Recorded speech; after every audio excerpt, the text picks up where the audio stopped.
miaravatsika rehetra tonga soa indray eto amin'ny fandarana kolotsara ary manasanao anaraka ny fandarana hatramin'ny farany. Manambahiny manokana ny fandarana fa tsy toy ny mahazatra andriambavilanitra efatra avy hatrany no hitari-dresaka sy resadresaka ato anatin'ny portrait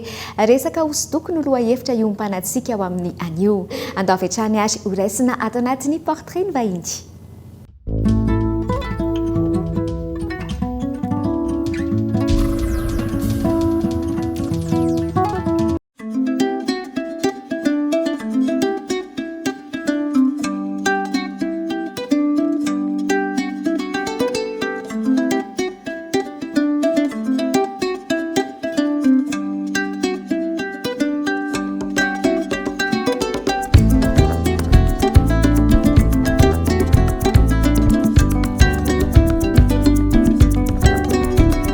Miaraba Minsoa dia miaraba ny mpanaraka fandarana kolotsara dia miaraba ny mpankafy hosodoko rehetra. Faly miaraba ny Minsoa dia miaraba ny teknisiana ao ambadika dia miaraba ny any tokantrano dia manasa anareo hijery ny fandarana hatramin'ny farany. Miaraba ny Minsoa, miaraba antsika rehetrarehetra izay mijery ny fandarana dia tonga soa eto amin'ny lasity émission ty amin'ny iray volan'ny hosodoko. Miaraba antsika rehetra tonga ato amin'ny Minsoa dia manantena fahatongavanareo rehetrarehetra izay. Izy efatra miravavy ireto no hitari-dresaka ato anatin'ny fandaharana sy izao iray volan'ny hosodoko izao izay nankalazana teto amin'ny City Art Ivantry. Za Randriamaro Antra Olomamy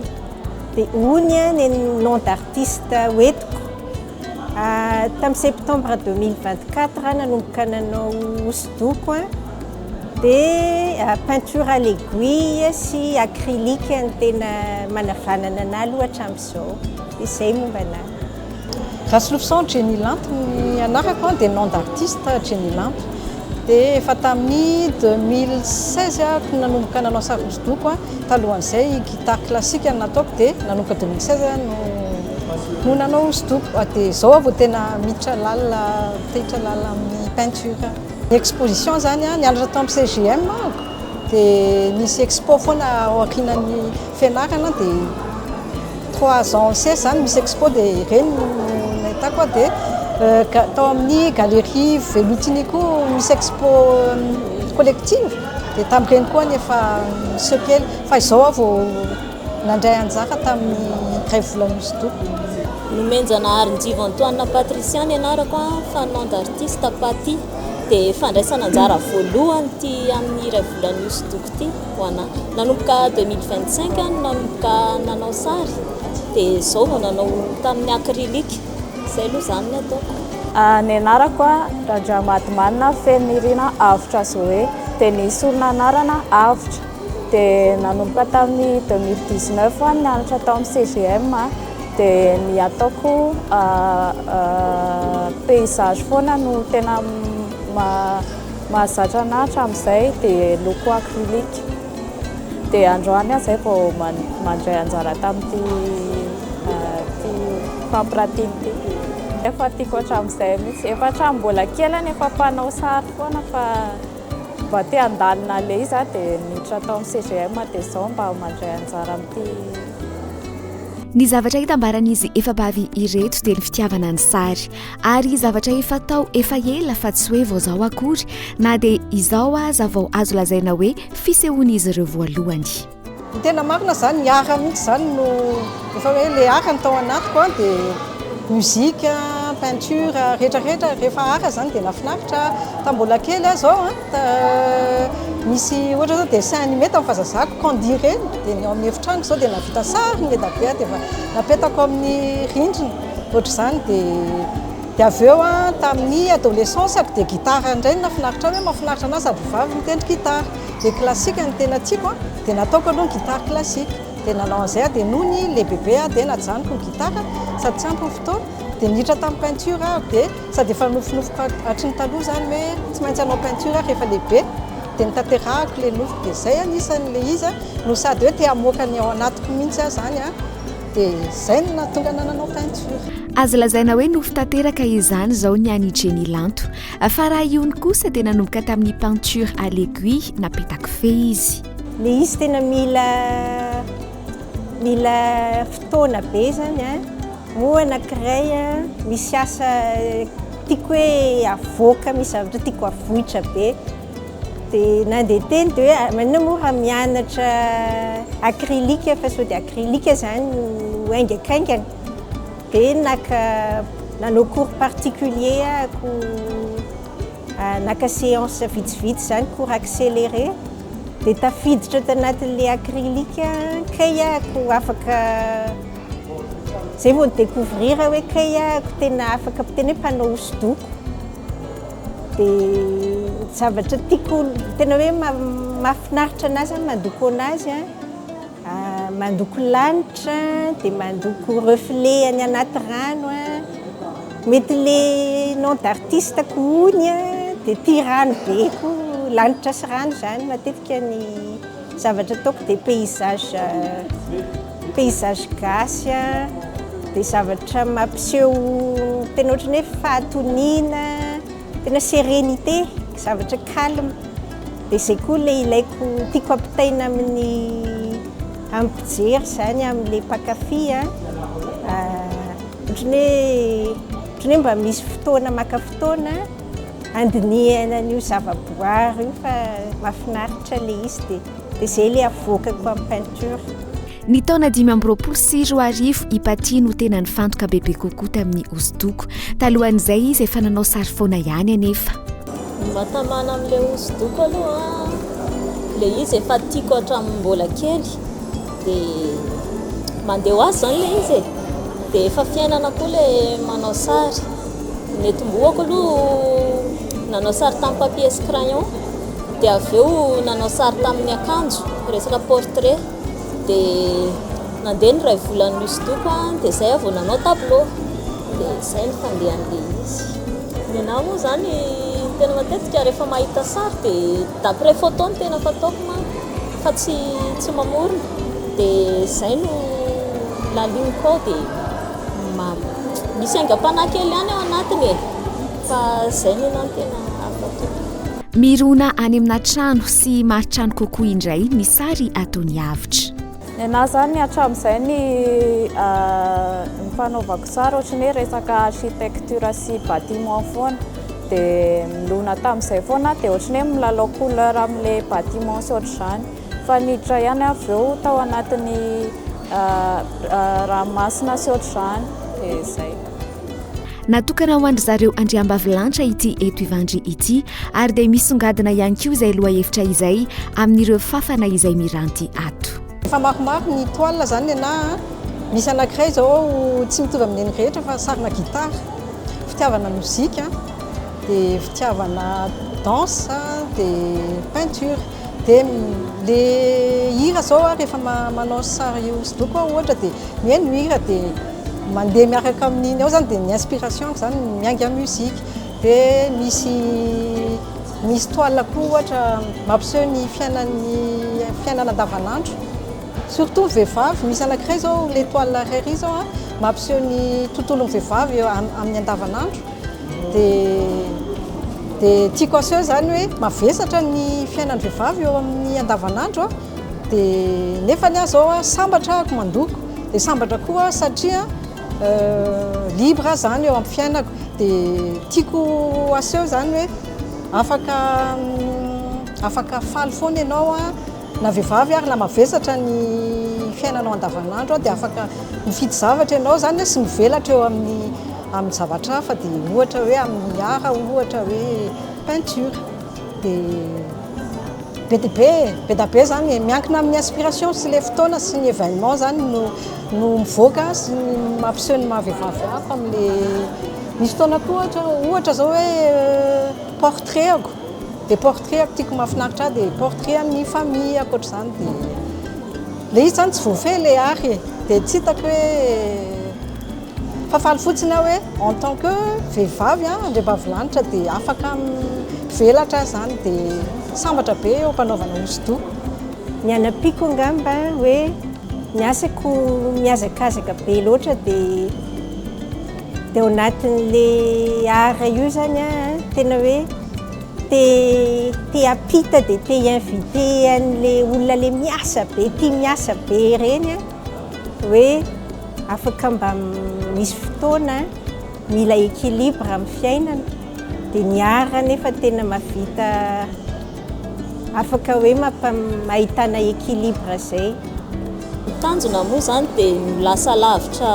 ohatry ny tanjon'ny olona rehetrarehetra ho lasa lavitra miakatra amin'ny ambony kokoa foana tsy mijanona amin'ny zavatra iray zany fa mikaroka dia mivoatra hatrany. Ny nandray ny eritreretiko hoe mbola hiditra lalindalina amin'ny fanaovana portrait satria ny nahitra amin'izay paysage foana dia mieritreritra koa mba azo bourse hoe mba makany ivelany za mianatra ao Beaux-Arts any à Paris ohatr'izany satria any no tena henjana be ny olona manao sary dia zay no tena objectifako zany. Fahitako manokana moa zany ohatrany hoe fa somary tafiditra ao anatin'ilay izy fa mbola ankizy zany mbola tsy tena hoe mahay tsara mbola tsy ampy expérience sy ohatr'izany fa zao vao miezaka mandalina sy ohatr'izany. Miezaka foana ohatrany hoe manatsara dia mianatra le izy tena misy teknika koa ao anatiny ohatrany hoe zay zany hitako hoe ilaina foana amin'ny sehatra rehetra hoe mila mahay manana base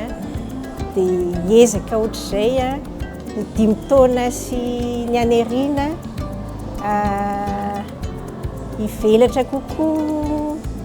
kokoa hoe afaka manao exposition betsaka kokoa fizarana ny anany tena tiako entina anatin'ilay izy moa tsy tena professionnel be zany amin'ny hosodoko fa manana andraikitra hafa fa hijanona anaty hosodoko foana. Ilay izy tsy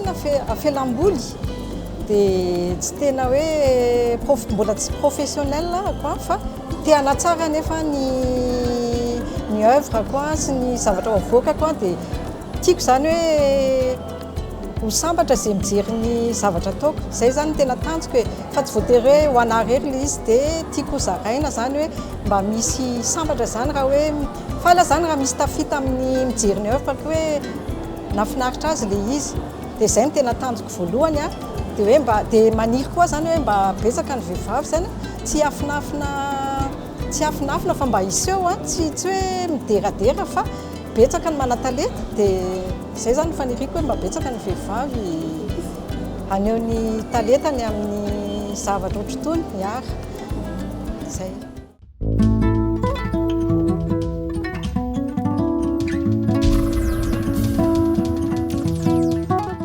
Nomena toerana manokana ny vehivavy tamin'ity fampiratiana atao amin'ny sity art ity. Misy 70 izy ireo no nandray anjara tamin'izao fampiratiana izao ary ny ankamaroany dia vao misandratra maro amin'izy ireo no hoe ity mihitsy no fampiratiany voalohany. Misy fanombohana daholo tokoa ny zavatra rehetra ary ny lehibe dia natomboka tamin'ny kely hatrany. 70 taona ny zandriny indrindra amin'ireo andriambavilanitra izay mandray anjara. Manao kompantanana manokana ho an'ny Miarintsoa Ratafika. Andehary isika hitsidika ny fampiratiana miaraka amin'ireto solon-tenana mpanakanto izay tonga atao atoerana ireto. Misy 7 izy ireo 7 mirahavary. Andeha arahana avy hatrany miaraka amin'ireo sanganazany.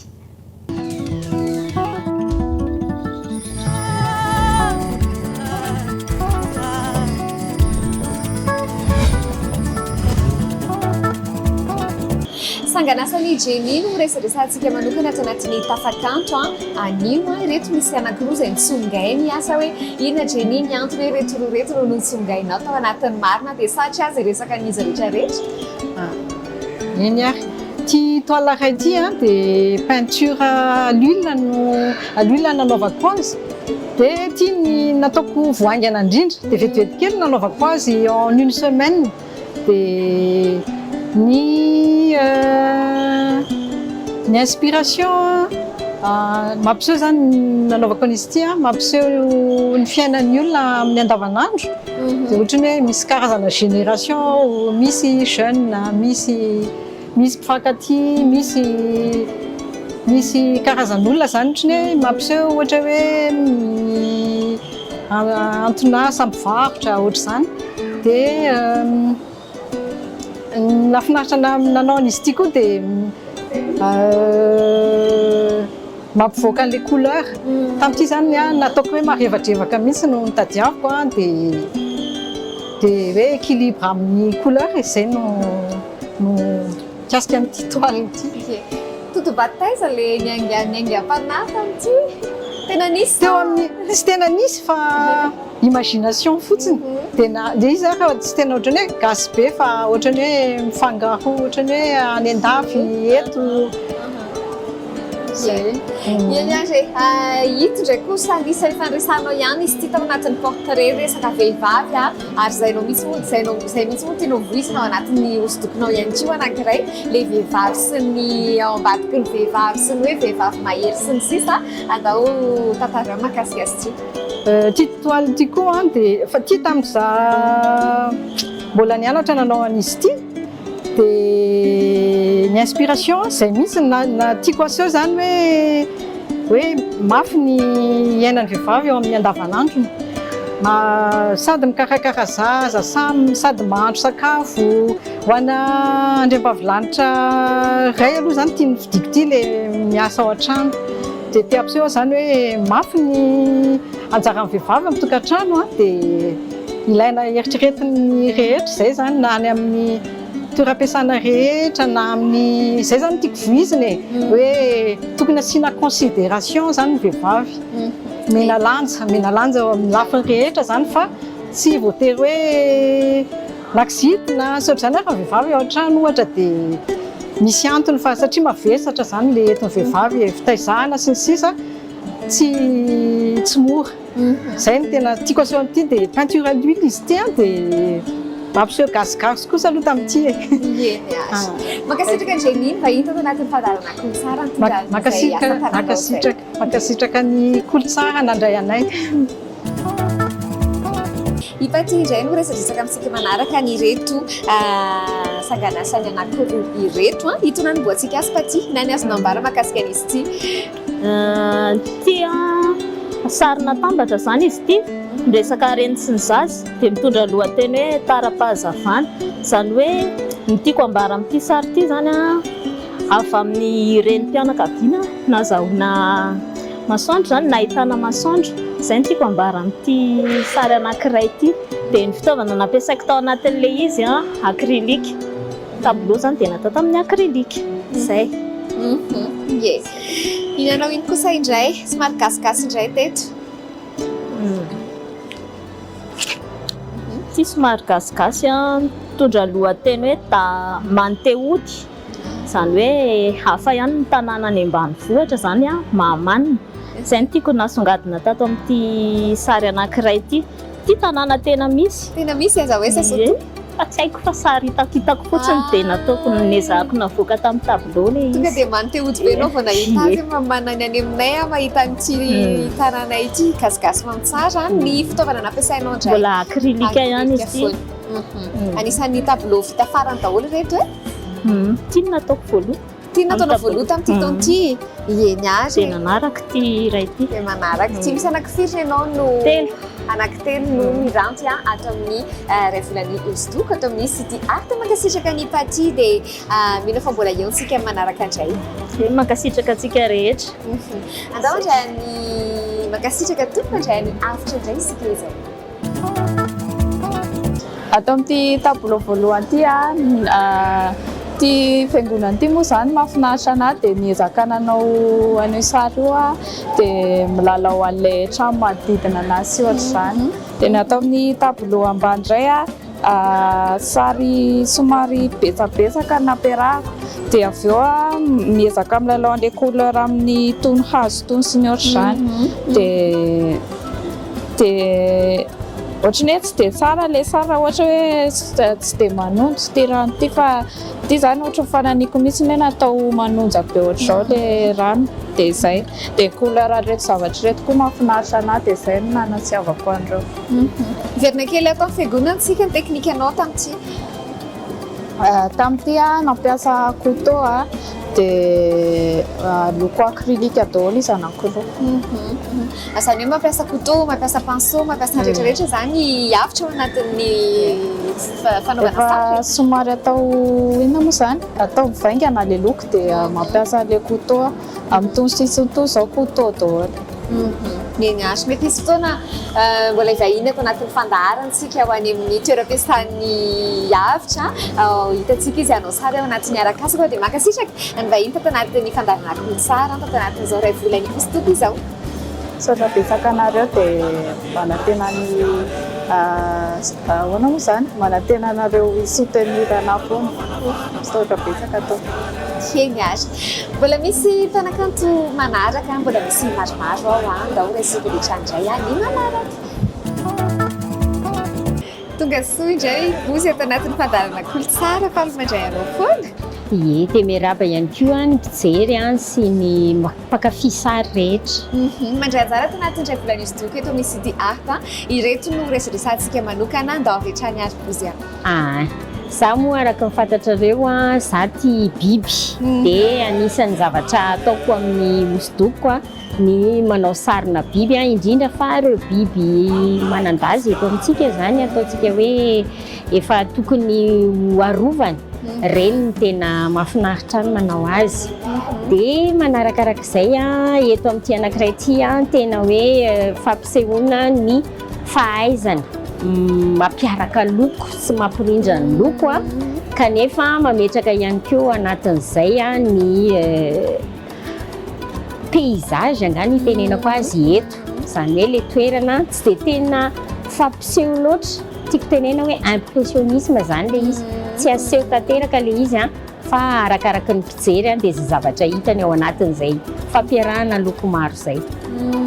Ary dia tena mirindra tokoa, tena mirindra satria izay mihitsy ilay aseho ianao ihany koa tia loko somary mazava somary marevaka tahaka izao dia io lesy ny bozy io anisan'ny tableau vita faraparany ihany koa izy ity. Ie, voaingaikaingana tamin'ny 2025. Ie,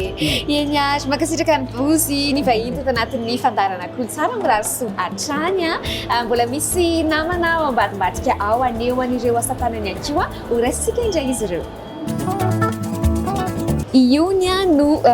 raisitsika manaraka ato anatin'izao tafatafa izao. Tafatafan'ireto fafana ireto io akaikinao io dia ho resantsika manokana io inona ny azo ambara mahakasika an'izy ity? Ie, izy ity vita amin'ny broderie peinture à l'aiguille dia ny titrany tena natao hoe au fil de baobab. Au fil mampiseho an'ilay lalana nefa koa fil le petakofehy misy nanaovana anazy. Tiako asongadina amin'ity hoe tsy voatery mijanona amin'ilay nappe de table zany fanaovana petakofehy fa afaka mamoaka tableau tena misy perspective mihitsy ary dia afaka mamoaka zavatra kanto tsara kokoa zany fa tsy mijanona amina afaka anaovana zavatra betsaka ny petakofehy no atombohanao voalohany tamin'ilay setry ny asa tanana nitady équilibre zany tamin'ny asako dia mila manao art dia petakofehy aloha ny hitako voalohany sao dia mety dia noho navita an'ilay petakofehy hoe aiky afaka manao tableau amina petakofehy dia mana moa tsy mianatra dessin dia mianatra peinture dia izay nampatonga naniditra acrylique dia lasa manao acrylique ie to dia amin'ny ohatran'izao indray antsika ty ilay nresahany io ny teo hoe fitoniana fahatoniana fa filaminana rehefa mijery an'ilay fafana dia izay mihitsy ilay izy hoe amina toerana zay zany le univers tedaviko vaovao hoe toerana lavitra ny téléphone, lavitra connexion, lavitra ordinateur dia tena hoe misy calme, misy sérénité nefa koa misy asa koa nefa rehefa tarafina zany amin'ny tantely ny asan'ny tantely fiainan'ilay tantely hoe miaina amin'ny asany izy dia ohatran'izany fa hoe mila maka maka fotoana mila pause koa nefa ny olona filaminana ilain'ny vatana saina mihitsy sy mifanahy mihitsy koa moa dia izay le tiana pitaina mazava tsara mahafinaritra raha teo ihany koa mijery an'ilay mankasitraka ny io ny nandray anjara tao anatin'ny fandaharana dia mankasitraka ny mpanatanteraka rehetra ny fandaharana kolotsara rehefa tsisy vina aminareo intsony no raisika manaraka eto mandray anjara tao anatin'izao fampirantsiny izao ihany koa dia tsy izany fa Mirianta Armel tonga sy indray Mirianta Armel tao anatin'ny fandaharana fa miarabanao misy io miaraban'ny teknisiana indrindra miarabanareo natokantrano ihany koa mitondra ny asa tanana ihany koa izy atao anatin'izao fampirantiana izao ireto izy reto ho resantsika manokana indray inona ny azo ambara atao anatin'ity fampirantiana ty moa zany dia nezahako indrandrana satria za manao amin'ny droite manao sary amin'ny droite za moa zany réaliste dia nivoaka kely tao anatin'izay dia misy nampiasa ny tanana tsy miasa matetika zany ny gauche dia ato zao rehefa manao abstrait zany dia ampiasaiko ny main gauche dia izay no nahatonga nyty anankiray ty miavaka amin'izy rehetrarehetra satria za artiste réaliste moa zany tena ataoko tena tananakavy daholo mihitsy zany nanao rehetrarehetra taty tananakavy daholo nanao an'ity dia isan'izay akavanana daholo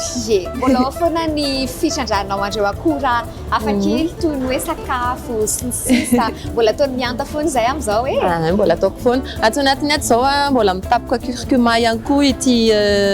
le ohatrany hoe fe ana resaka ohatrany hoe misy mono zany le resaka imperfection na vehivavy sy ny momba na vehivavy rehetrarehetra mihitsy zany nataoko tao anatin'ity tableau anankiray ity dia navidiko tao anatiny ihany koa curcuma dia ny mony zava-misy zany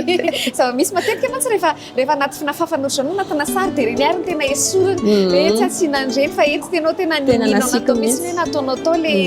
satria izay maha-vehivavy amin'ny vehivavy naturel amintsika le izy dia nezahako napotra le izy tao anatin'le izy fa tsy nafenina zany mankasitraka ny Mirianta Armel Kafaliana foana nandrasana azy ato anatin'ny fandaharana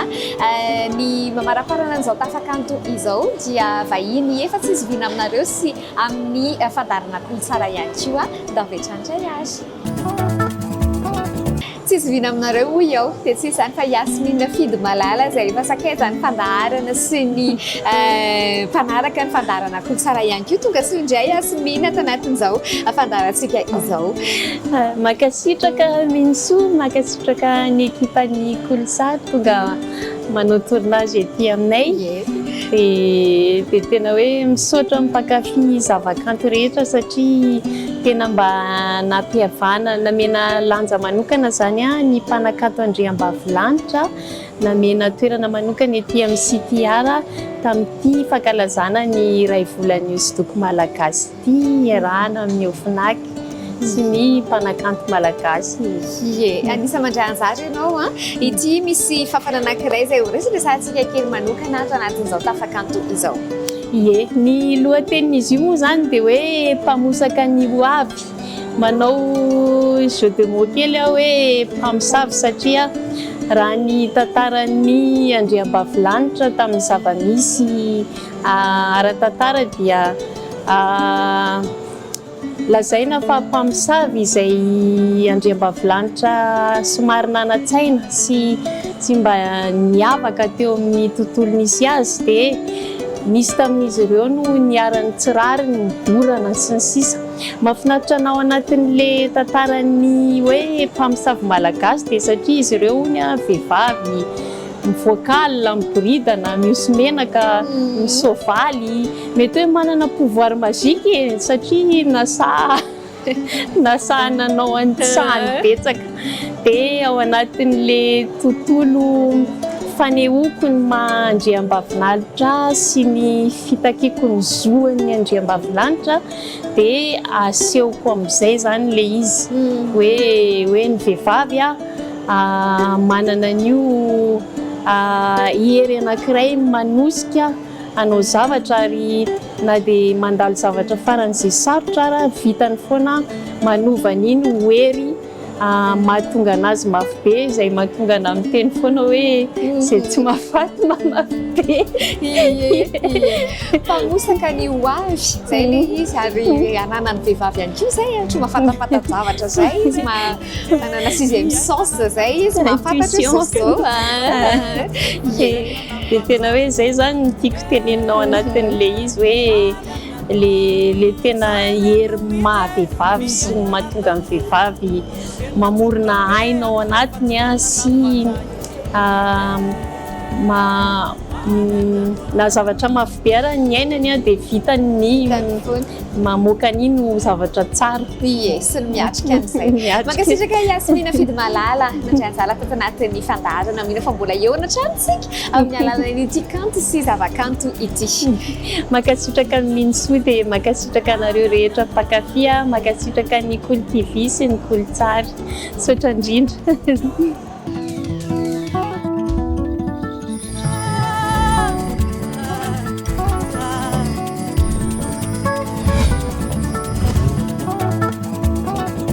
mifarana atreto indray ny fiarahana taminareo androany mankasitraka antsika rehetra nanjo ny fandaharana hatramin'ny farany misy hatrano ny famerenana ny fandaharana ny latsinainy manomboka amin'ny 2:30 ary ihany koa ny lakamisy manomboka amin'ny 2:30 dia isaky ny sabotsy hariva manomboka amin'ny 1:30 moa ny fotoanantsika raha mahaliana anareo ny vahiny ato anatin'ny fandaharana dia azo atao somatsara zany mifanoratra amin'ny page Facebook Minsokolo na ihany koa miantso ny laharana izay misoratra eo ambany io azonareo antsona amin'ny ora fisokafany birao hatrany mirary soantsika rehetra re ho amin'ny manaraka indray veloma tompoko